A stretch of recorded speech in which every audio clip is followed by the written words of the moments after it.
Et nous recevons ce soir Xavier Driancourt, ambassadeur de France à Alger. Bonsoir, monsieur l'ambassadeur. Bonsoir. On commence par l'actualité. Les moines de Tibérine assassinés à Médéa en 1993 ont été reconnus martyrs par le Vatican. Qu'est-ce que ça vous inspire, cette décision prise par le Vatican ? C'est une nouvelle importante à la fois pour l'Église d'Algérie, pour l'Église universelle et puis pour le monde chrétien, parce qu'on a beaucoup parlé des moines de Tibérine. Il y a eu non pas seulement les moines de Tibérine qui ont été béatifiés, mais 19 martyrs, c'est-à-dire les moines, Monseigneur Claverie. Et puis, je ne sais pas si vous avez lu la très intéressante déclaration des évêques d'Algérie aujourd'hui, dans laquelle ils ont eu une pensée particulière pour les martyrs musulmans pendant la décennie noire. Donc c'est un événement important pour un chrétien, pour l'Église d'Algérie et pour l'Église de Rome.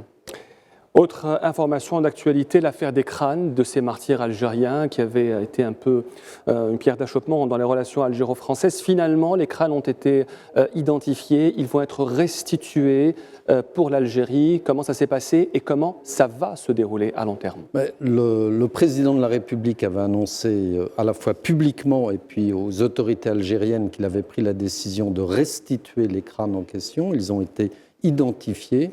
Donc maintenant, il va y avoir un projet de loi qui va être voté au Parlement pour déclassifier ces crânes et ils seront restitués à l'Algérie. Donc, vous voyez, une décision qui a été prise et qui a été mise en œuvre. Le président français Emmanuel Macron a effectué une visite de travail d'amitié en Algérie le 6 décembre. C'était la deuxième au Maghreb depuis qu'il a été élu. Il y a aussi le CIHN, coprésidé par les deux premiers ministres. Quels sont les résultats de cette visite ? Est-ce que la relation algéro-française est en train de prendre une nouvelle voie, monsieur l'ambassadeur ? Je crois que vous avez employé le bon terme et vous avez raison. Il y a eu successivement la visite d'amitié et de travail du président Macron, le CIHN le lendemain à Paris entre les deux premiers ministres.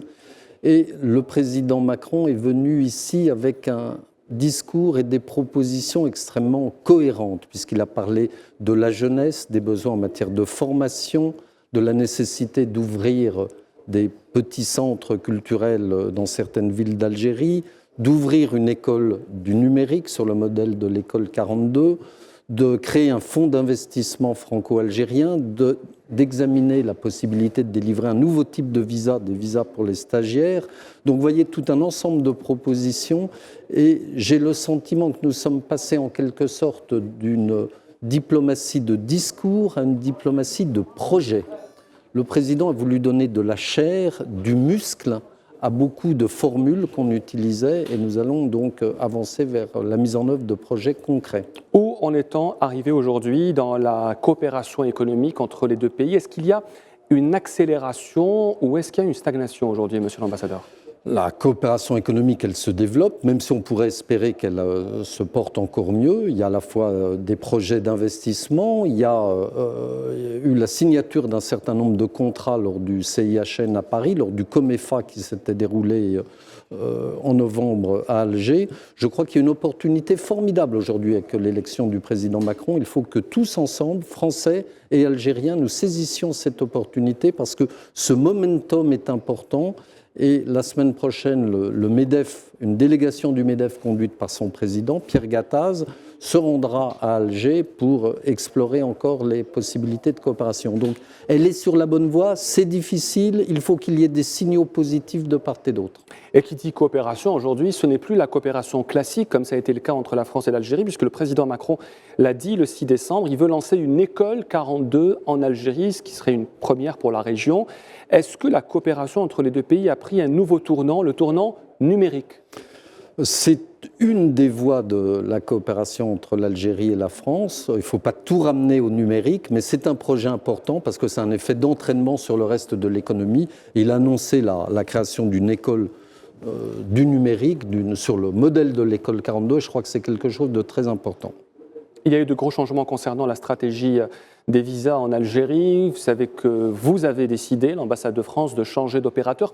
Pourquoi déjà avoir décidé de changer d'opérateur, d'exclure TLS Contact de la gestion des visas à Alger alors qu'il avait le marché depuis plusieurs années ?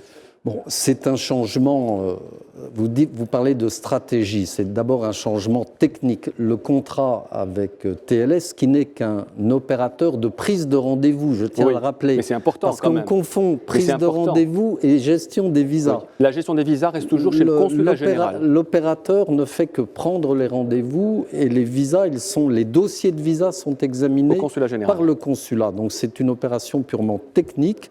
Il y a eu le marché qui arrivait à expiration de toute façon dans quelques mois.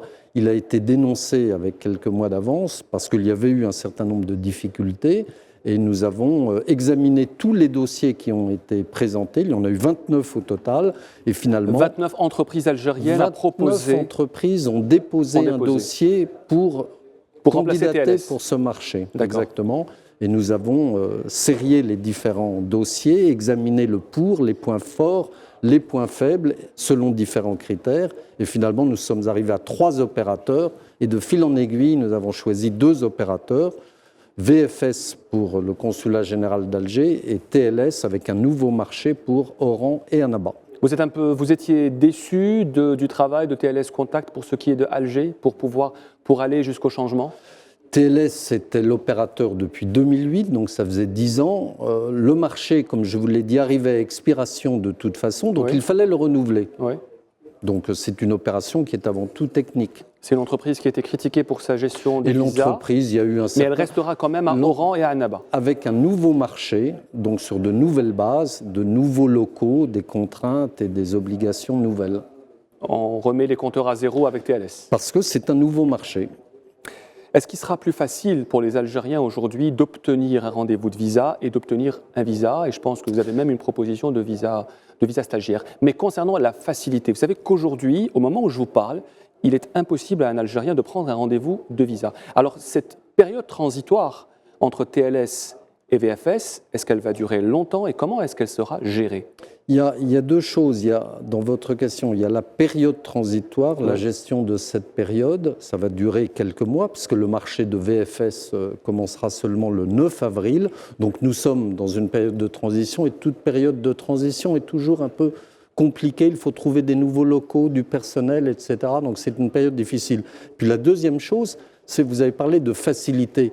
Je rappelle que les visas, c'est un acte de souveraineté. C'est un acte de souveraineté qui répond à certaines exigences en matière d'hébergement, en matière de conditions de ressources. Donc, et de sécurité changer de prestataire ne signifie pas donner plus de facilité.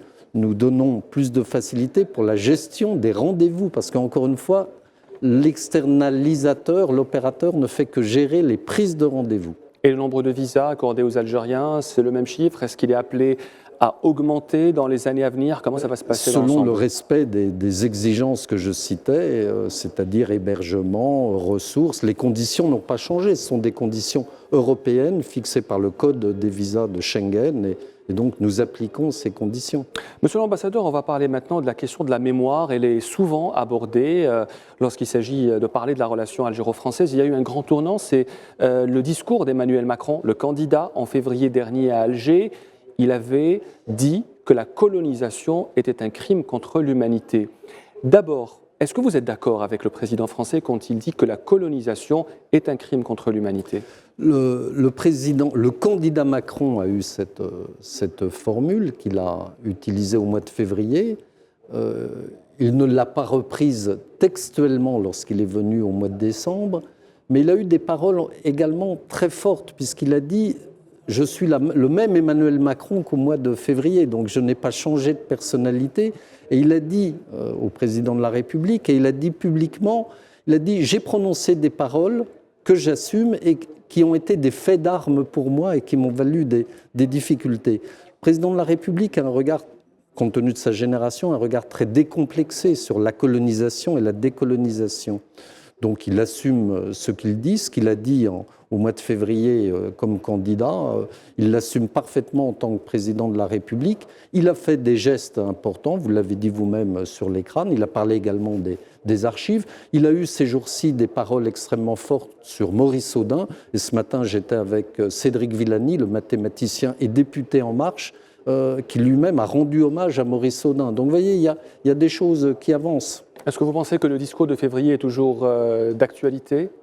Le discours de février est d'actualité et le président de la République a donné des instructions pour aller de l'avant sur beaucoup de dossiers. C'est la deuxième fois que vous occupez le poste d'ambassadeur de France à Alger. Votre premier mandat était de 2008 à 2012. La question qu'on a certainement dû vous poser des centaines de fois, pourquoi avez-vous émis le souhait de revenir en Algérie ? Alors là, c'est une question plus personnelle. Je dirais que c'est lorsque j'ai accompli mon temps à Paris, au bout de quelques années, le ministre m'a demandé ce que je voulais faire après si j'étais tenté par un poste dit prestigieux, une des capitales européennes. Et je lui ai dit que mon souhait était de revenir à Alger parce que je pense qu'il faut, pour réussir en Algérie, il faut connaître ce pays, et j'ai eu la chance d'y passer 4 ans, il faut aimer ce pays, et j'ai de l'amitié pour les Algériens, je l'ai dit, je l'ai écrit, et puis il faut avoir envie de faire des choses, et c'est également une condition et vous aviez le choix avec d'autres grandes capitales aussi, que nous ne citerons pas pour ne pas les vexer. Exactement. Alors, cette aventure algérienne vous a poussé à écrire un très beau livre, coécrit d'ailleurs avec Rachid Arabe, Karim Bouhassoun et Nasser Safer. On a eu l'occasion, le privilège de faire une interview avec vous quatre nuances de France, 4 passions d'Algérie. Voilà ce livre aux éditions France Fanon. Pourquoi cette envie d'écrire sur l'Algérie ? Non, ça c'est une démarche plus personnelle. J'ai écrit ce livre lorsque j'étais à Paris. Je n'étais plus ambassadeur à Alger. Je ne pensais pas revenir à Alger, donc c'est un peu une parenthèse dans ma vie. Mais en même temps, ça n'a pas de prétention particulière, mais c'est un regard à la fois sur la France, sur les questions d'immigration en France, les questions religieuses en France, et puis un regard sur l'Algérie, un regard amical, comme vous l'avez noté. Ce n'est pas la même Algérie que vous avez retrouvée en 2017 que celle que vous avez quittée en 2012. Qu'a-t-il changé ? Il y a pas mal de changements, il y a beaucoup plus de circulation, Alger s'est étendu, il y a le numérique aujourd'hui, je vous vois avec votre téléphone portable, il y a toujours la 4G, il n'y avait pas la 4G en 2012 et les Algériens sont très connectés. Et puis il y a aussi cette force formidable d'entrepreneurs qui émerge et qui est de plus en plus présente dans le paysage et je crois que c'est une très bonne chose. Xavier Driancourt, ambassadeur de France à Alger, merci d'avoir été l'invité du 19h Info.